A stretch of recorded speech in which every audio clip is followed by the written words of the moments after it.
Salut à tous, aujourd'hui on se retrouve pour une nouvelle vidéo où je vais vous montrer comment réaliser une fausse blessure au niveau du poignet. Pour pouvoir réaliser cette entaille, je vais avoir besoin d'une spatule à bourron à double côté, une brosse à dents pour texturer et faire des éclaboussures de sang, un cure-dent ou un bâtonnet de bois. Je vais avoir besoin d'une éponge à barbe, de 2 palettes de fard gras, d'un pot de wax, un pot de faux sang de texture granuleuse ainsi que du faux sang liquide. Je vais avoir besoin également d'un petit pinceau mais à bout très fin.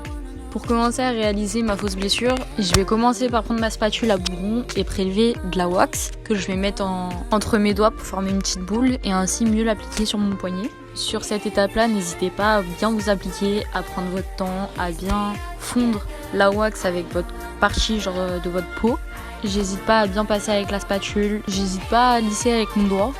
Surtout, prenez bien votre temps pour lisser, faire les tout petits détails, pour ensuite l'accorder avec votre peau. Une fois que tout ça est fait, je vais prendre mon éponge à barbe et y venir un petit peu texturer pour avoir vraiment tous les petits détails des pores de la peau. Ensuite, avec votre cure-dent ou alors la petite spatule à bout arrondi que moi du coup j'ai en métal, je vais venir former ma blessure. J'hésite surtout pas à passer au niveau des creux de mon poignet pour faire bien réaliste et avoir mon taille au niveau du poignet.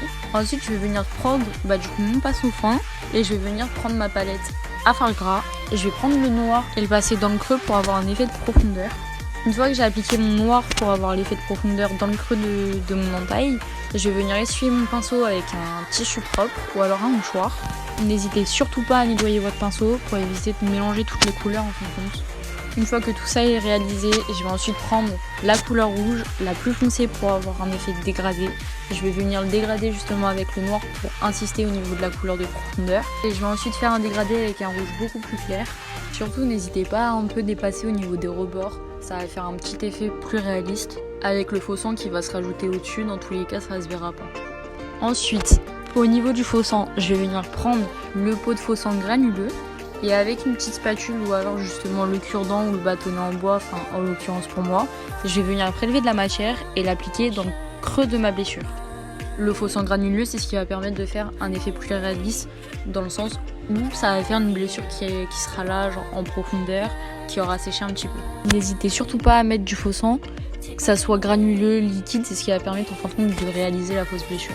Et j'hésite pas à en mettre un peu sur les rebords et surtout à dépasser pour faire un effet de déchirure. Ensuite, avec mon faux sang liquide, je viens reprendre mon éponge à barbe et à mettre du faux sang liquide sur toute ma blessure. J'hésite pas à tapoter, à dépasser, à estomper avec un mouchoir et à remettre du faux sang par-dessus. Surtout, prenez bien votre temps en fin de compte pour faire cette étape-là. Pour ajouter beaucoup de matière, au final, je vais prendre ma brosse à dents et je vais venir texturer en plus de rajouter de la matière au niveau du faux sang. Avec votre cure-dent ou la spatule en bois, ce que vous voulez, ce que vous avez utilisé en fin de compte pour faire la blessure. N'hésitez surtout pas à rajouter de la matière et à refaire en fin de compte le trou avec la brosse à dents pour venir texturer et former les pores de la peau. C'est ce qui va permettre de reboucher en fin de compte au niveau de la wax. Donc n'hésitez pas à dégager en fin de compte l'entaille.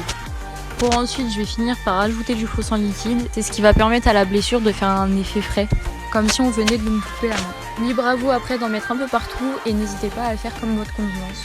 Et voilà pour le résultat final, j'espère que ma vidéo t'aura plu. Pour m'encourager, n'hésite pas à liker et sur ce, je te dis à la prochaine.